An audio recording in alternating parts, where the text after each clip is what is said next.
Hello friends, welcome to MBTV Weekly Property Roundup. We bring to you top 5 developments from Indian real estate space which is going to have a lasting impact on you as consumer. I'm Prasoon Kumar, Marketing Head of Magic Bricks, and with me is Ija Shikurup, Senior Real Estate Journalist and Editor-in-Chief of MBTV. So Jayashree, welcome to the show. Thanks, Prasoon. Looking forward to the budget? Absolutely. Actually, if you ask me, there's not that much excitement around the budget because the government is the same. They've in an interim budget they've declared what their intent is. Sure. And if you've noticed the Modi government in the last 5 years, they have not waited for the budget to make really policy announce, changes. yes. They have been governance Doing is it an irrespective. ongoing Yes. process. Yes. So nowadays the budget is more like a account statement of what's happening and an intent going forward. So I think the kind of huge excitement we used to have that once in a year there will be a lot of policy announcements is not there. Having said that, this budget is very keenly watched by the real estate Important sector. for real estate, yes. Very important because it's struggling under the capital crunch. There is no money anywhere to build real estate, and with a very ambitious target of 2022 for a house for every Indian, it means that the government has to at least indicate where the money will come from. And regulation is in place. They are fixing some of the things. So I think budget to that extent will be a directional budget. Yes, but direction is important, Very especially for real estate right now. Very important. Great. So coming to our top 5 developments from last week, RERA has been such a savior for consumers, and it has psychologically helped improve sentiment so much, as far as consumers are concerned. But there has been challenges there, right? Some states have implemented it, some have not implemented it, etc., etc., etc. So now Centre's decision to have a common online platform for all, RERA of all states and union territories. How significant is that, and how is this going to help consumers at the end of the day? See, Prasoon, we were part of a consultative group with all the RERA regulators where the government of India had also asked the industry to be part of it. One of the things that the government feels is that, while RERA is a new act and it will always be open to interpretation and, a lot of change, you can't change a law very frequently. But what you can do is fix some of the things that it functions more efficiently. Now, some states, the RERA has worked very well. Maharashtra, Madhya Pradesh are clear examples of what you can do with RERA. There are some states which have been laggards, which have come up. UP is a classic example where UP is actually coming up significantly. What they're trying to do is, if some states have done some good things and some other states, maybe the regulator is not in place or it's an interim regulator or they don't have their adjudicating officers, they can draw upon the states that are doing well by using these as case studies on how to give the judgments. So this common portal will be a judgment portal where all the judgments will be uploaded and they can refer to it. So it's like bringing all of RERA to a common platform and saying that you're many states, but the principles underlying RERA is one, which is that the consumer should be protected. And helpful for consumers because you as a consumer can see what some other RERA regulator has ruled, in similar cases in other states, and therefore you can have, kind of a case built upon that. Right, and you're moving towards a regime where mostly it should be RERA that gives the orders and not multiple groups, multiple forums like NCLT, NCDRC and so on.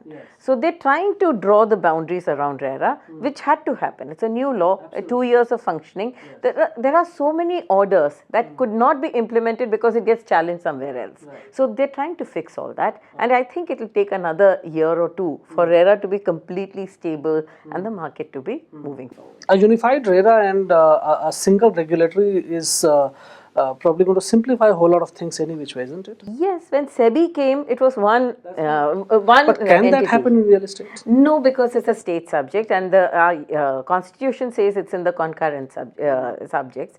But you can still have the principle of the law as the same. Sure. Fair.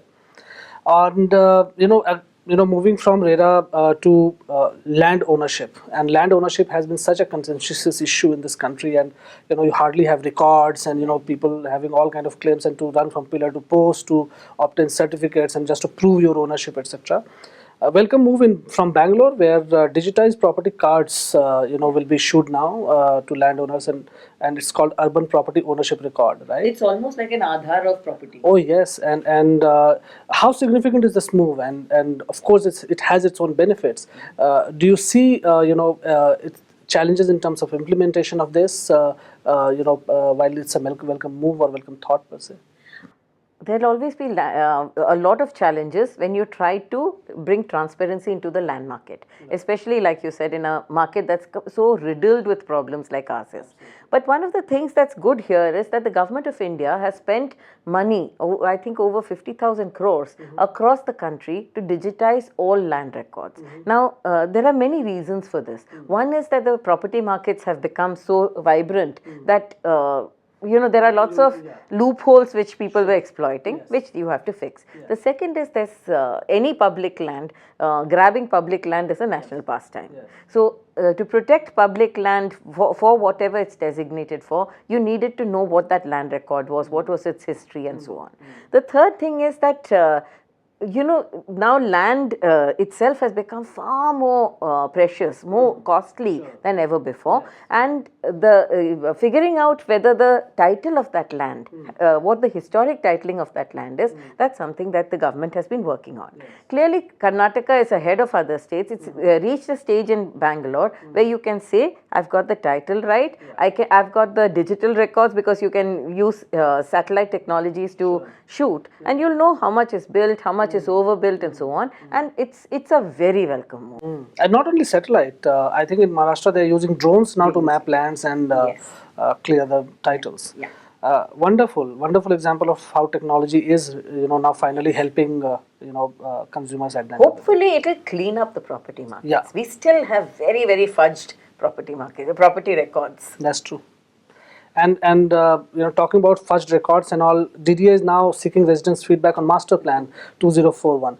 Now, master plans come and master plans go, right? And there are multiple changes that happen in between. What is the sanctity of a master plan, any which way? And what are the cases of consumers actively participating in a master plan development, in India or throughout the world? Oh, world over, the public meetings, public forums are very important. In India also, we've got some fine examples of how people have participated. Surat is one, Indore is another. Surat, because there was plague and suddenly there was a lot of funding to counter the effects of that, and the authorities used people's inputs to do this. In Indore, it was public complaints which had risen so much that the mayor decided, if you can complain, you can surely give us ideas as well. And they used public ideas to create a master plan. This is way back in the 1990s, I think. But it is an example of how public can participate. Now, I feel that what's happening in Delhi and so on is mostly lip service. If you ask the public for advice and their suggestions, and you don't implement it on the ground, then you've lost that entire momentum, right? People truly believe that what they say counts and it's their city, but it's not being implemented. And that's a big challenge. If you look at what's happening with the Delhi land pooling, just 2% of land pool so far. It's miserable. It's actually criminal not to be getting that whole happening in a right. small city state like Delhi, Absolutely. right? So imagine what in a big state land pooling act can actually. Absolutely. Yeah. So and related to that is obviously JP issue, which never gets resolved. Now because IDBI opposed NBCC's bid, obviously buyers are up in arms. Buyers have taken to the streets, and I think it is time that these buyers went to the streets and made the issue so much more than what they have done so far. They have tried every legal way to resolve this, and there are so many vested interests, Prasoon. 25,000 buyers waiting for over 12 years, and now they have taken to the, this is a very urbane protest, where they have said that they have asked the finance minister to intervene and make sure that the banks fall in line.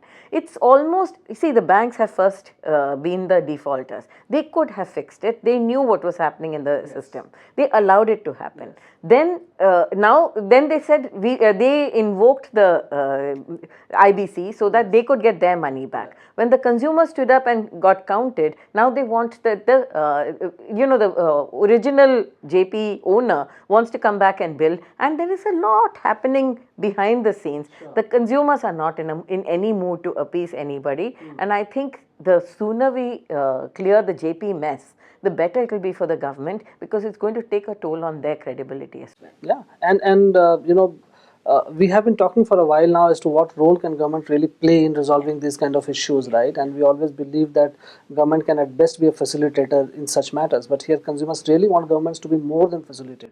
No, just facilitate. It's the banks which are not falling in line.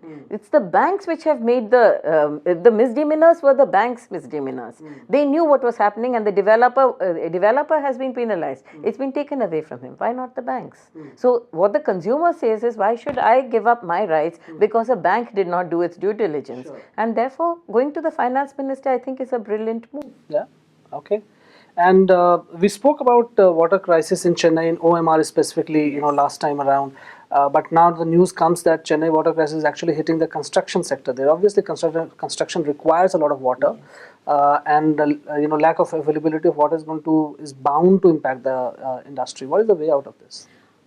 Prasoon, many. And I think firstly we have to adopt technologies. All the water that we use has to be recycled and processed to a quality where site work can happen with processed water. The grey water recycling that we... water could be one of the solutions. Absolutely. Another one is that even now we are doing on-site construction, which is very water intensive. What we need to move towards is off-site factory-made members, like it could be walls, it could be roofs, it could be stairs and so on, brought to the site and only fixed there. And you also start using ready-mix concrete, self-setting plasters and things like that, which require less water. And these technologies are available. It's just that we haven't pushed our industry, and the industry feels that our labor is cheap, so why don't we go on? But what is going to happen is that every summer they will have to stop work for a few days because there is no water till the monsoons pick up. And this year we are expecting deficient monsoons. So this is forcing the industry to fall in line and pick up new technologies that are available globally. Sure, I think much like the e-automobiles, are being pushed as an agenda by the government. I'm sure e-construction or cleaner construction, waterless construction technology can also be pushed, to that extent. Already the government has announced, like they have taken electricity to the last village, they are going to take potable water to the last village, which means that all water under the Amrut scheme, what the government announced 2 days ago, that under the Amrut scheme, all water is going to be recycled so that India becomes a water surplus, not a water deficient country. I love the thought, and I hope that we're working with technologies that will make this happen. Wonderful. So with that positive thought, this is it for this week's weekly roundup. We'll come back again next week. Keep watching MVTV. And have a great week. Please subscribe to Magic Bricks on YouTube and click on the bell icon to get more videos.